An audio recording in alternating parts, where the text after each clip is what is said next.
Good morning, children. We are once again in the third part of the same chapter, that is surface chemistry. In this part of the chapter, we would be discussing adsorption theory of heterogeneous catalysts. Before that, I would like to recollect or summarize what we discussed in our previous class. In our previous class, we had discussed about catalysis. Catalysis is a process in which a reaction is enhanced by the presence of a chemical substance which itself remains unreacted at the end of the reaction. Now in this what we know that whenever a reaction takes place, if the catalyst and the reactants and the products are in the same phase, then this is called homogeneous catalyst. If the reactants and the products are in different phases, it is called as heterogeneous catalyst. Now we will be discussing the adsorption theory of heterogeneous catalyst. Modern theory has 5 steps. These steps you have to remember. The first step is that diffusion of reactants on the surface of the catalyst. So if the reactants are there, we put a catalyst. First part is that there is the diffusion of the reactants on the surface of the catalyst. Next is adsorption of the reactant molecules on the surface of the catalyst. That is, the process of adsorption takes place on the surface of the catalyst. Third is the chemical reaction takes place on the surface of the heated catalyst through the formation of intermediates. Next is desorption of product molecules from the surface of the catalyst. That is the desorption of the product molecules from the surface of the catalyst. Fourth is diffusion of the products away from the surface of the catalyst. In this way, 5 steps are there. I would like to repeat the steps once again. The first step is the diffusion of reactants on the surface of the catalyst. Diffusion of the reactants on the surface of the catalyst, that is the first step. Second step, adsorption of reactant molecules surface of the catalyst. Third step, chemical reactions takes place on the surface of the heated catalyst through the formation of intermediate. Next is desorption of product molecules from the surface of the catalyst, and fifth is diffusion of products away from surface of the catalyst. This is how the reaction actually proceeds. So here we have the catalyst surface having the free valencies. We have the reactant molecules A and B. According to the first step, what is happening? Adsorption of the reactant molecules takes place. So in the reacting molecules, can you see that is the reacting molecules getting attached on the surface of the catalyst? So in the first step, what is happening? The reactant molecules getting attached on the surface of the catalyst. In the second step, what is happening?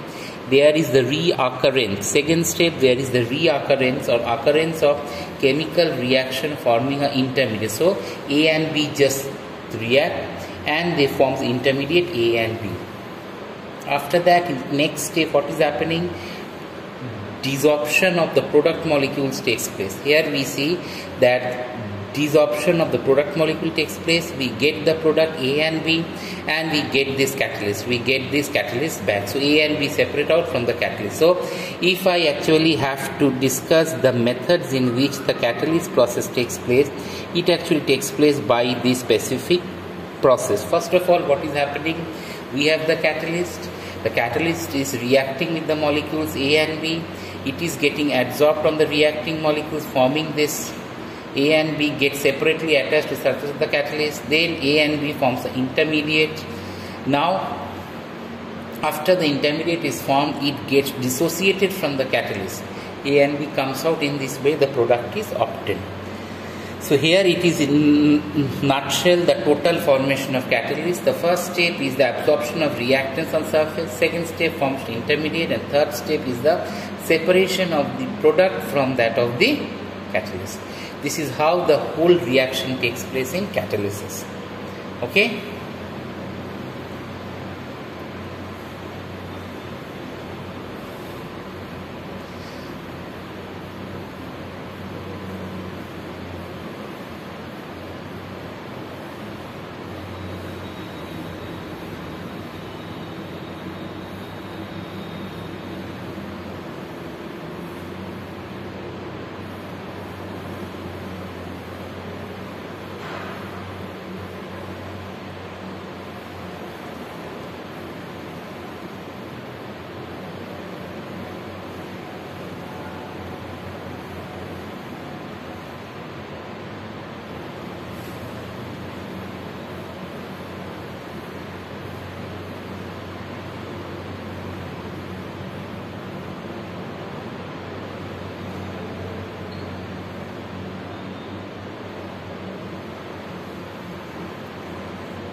After that, we are going to discuss about homogeneous catalysis. What is homogeneous catalyst? When the catalyst is present in the same phase as that of the reactants, this type of catalysis is called homogeneous catalyst. So just remember, if the reactants, products and the catalyst, all these three, the reactant, product and the catalyst, all these three, they exist in the same phase, then it is called as homogeneous catalyst. Homogeneous catalyst means if the reactant, product and the catalyst all exist in the same phase, it is example of a homogeneous catalyst. Now one example will make you just clear. Here we have the reaction of sulfur dioxide into sulfur trioxide in the presence of nitric oxide as a catalyst. So if sulfur dioxide is the reactant which is in the gaseous state, oxygen is another reactant which is also in the gaseous state, we get the product sulfur trioxide, and in the presence of a catalyst nitric oxide, then this type of reaction is called as homogeneous catalyst. This type of reaction is called as homogeneous catalyst. So in this part of the chapter we are going to describe that what is called as homogeneous catalyst. Homogeneous catalyst means when the reactants and the products and the catalyst, all of them exist in the same phase, it is called as homogeneous catalyst. So in homogeneous catalyst is what we know, when in a catalyst reaction, when in a reaction the reactants, the products and the catalyst, all of them exist in the same phase, that is example of a homogeneous catalyst. See, another example of homogeneous catalyst, inversion of sugar cane. We have C12H22OA11, that is in the aqueous medium, made to react with water which is a liquid. We use sulfuric acid as the catalyst which is also a liquid. We get C6H12O6 plus C6H12O6, or we are getting both a mixture of glucose and fructose. Now next one is hydrolysis of ester. Ester is a liquid. We react it with water which is liquid. In presence of sulfuric acid which is also a liquid, we get acetic acid and alcohol both in the liquid form. That is example of a homogeneous catalyst. After that we are going to discuss about the characteristic of a catalytic reaction. So two of the reactions we have discussed over here, that is one is inversion of cane sugar, other is the hydrolysis of ester. Ester and hydrolysis gives us both acid and alcohol. Both acid and alcohol, they actually exist in the liquid form. Ester is a liquid, water is a liquid, and the taking place in the presence of sulfuric acid which is also a liquid. Okay, is this part now clear?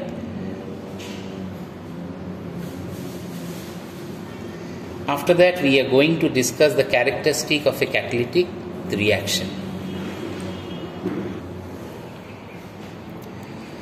Okay, after that we are going to discuss the characteristics of catalytic reaction. A catalyst remains unchanged in mass and chemical composition at the end of the reaction. A catalyst remains unchanged in mass and chemical composition at the end of the reaction. A small quantity of catalyst is generally needed to produce almost unlimited reaction. So you should remind me this point, that a catalyst is needed in very small amount for the reaction to get completed. A catalyst cannot in general initiate a reaction. Catalyst will not initiate a reaction, rather a catalyst will enhance the reaction take place quickly. A catalyst is more effective when it is finally divided. If it is finally divided, that increases the large amount of surface. If the surface increases, obviously the action of catalyst will be active. A catalyst is specific in its actions. See, for each specific reaction we need one specific catalyst. For example, for the Haber's process for production of ammonia for nitrogen hydrogen, the catalyst uses iron powder. Instead of iron powder, if I use some other metallic powder, the reaction will not take place. That means a catalyst is highly specific in its reaction. Change of temperature changes the rate of the catalytic reaction as it would be for the same without a catalyst. A catalyst does not alter the final position of equilibrium. A catalyst does not alter the final position of equilibrium, although it decreases the time required to establish it. Although it decreases the time required for the catalyst to establish it. Okay, these are some of the characteristics of a catalytic reaction. That is, the catalyst remains unchanged in mass and chemical composition. A small quantity of catalyst is generally needed to produce almost unlimited reaction. A catalyst cannot in general initiate a reaction.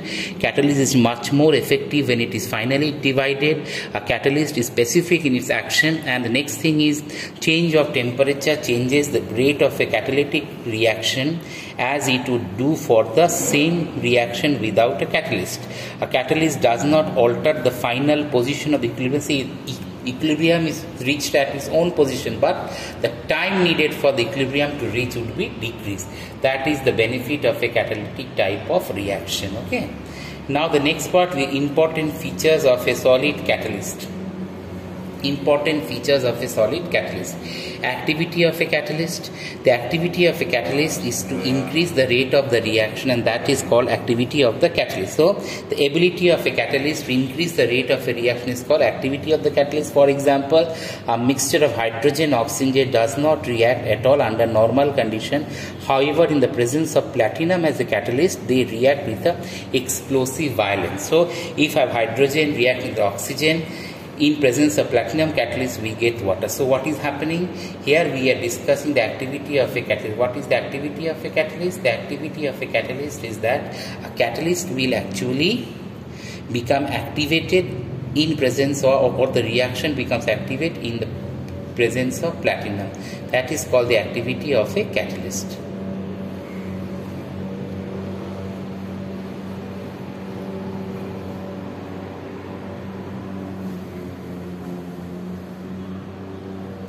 After that, we will going to discuss selectivity of a catalyst. What is selectivity of a catalyst? It is the ability of a catalyst to direct a reaction to yield a particular product. For example, both dehydrogenation and dehydration of ethanol are possible, but in the presence of a catalyst, only one reaction is made to occur. See this reaction? We have ethyl alcohol that is made to react with copper in presence of 573 Kelvin. We are getting actually CH3CH2 acetaldehyde plus hydrogen. This reaction is called dehydrogenation. We have ethyl alcohol that is made to react aluminum oxide. We are getting ethene plus water. This is an example of dehydration. After that, we have catalytic promoter. Catalytic promoter is a chemical substance which enhances a catalytic reaction.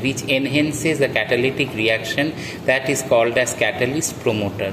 What is a catalyst promoter? A catalyst promoter is a substance which enhances the reaction of a catalyst. That is, we can say a substance which, though itself is not a catalyst, promotes the activity of a catalyst, is called promoter of the catalyst.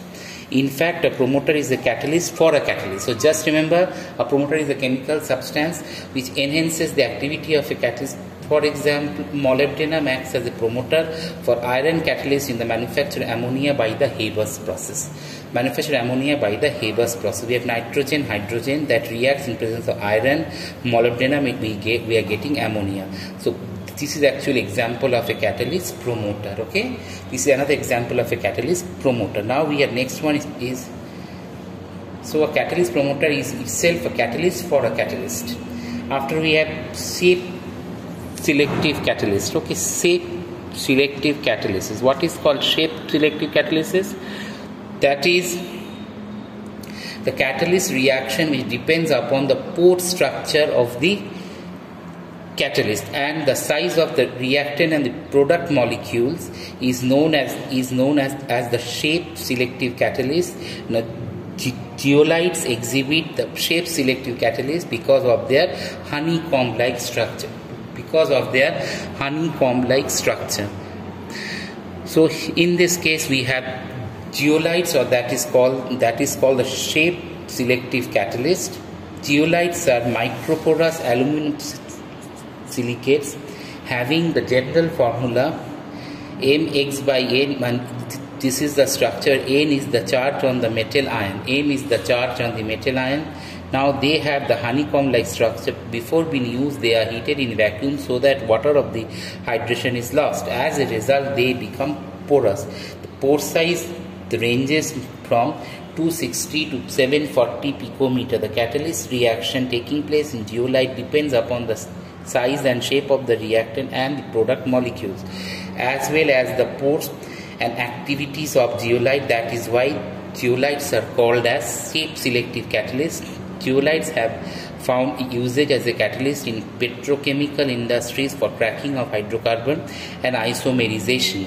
An important zeolite catalyst, that is ZSM5, it converts alcohol directly into gasoline.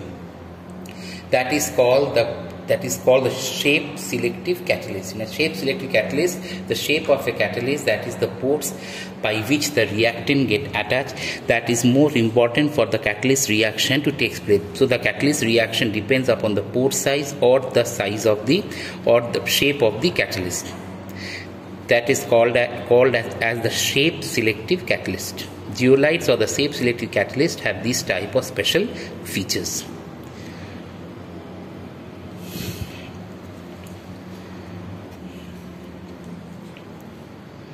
So in this class we had discussed the characteristics of a catalytic reaction. Then we have discussed important features of a solid catalyst. Then we have discussed about catalytic promoters. That is, we can say catalytic promoters are the catalyst for a catalyst to activate a reaction. After that we have the next one, that is called the shape selective catalysis. Okay, shape selective catalysis. This is in a way the whole reaction, how it proceeds. Okay.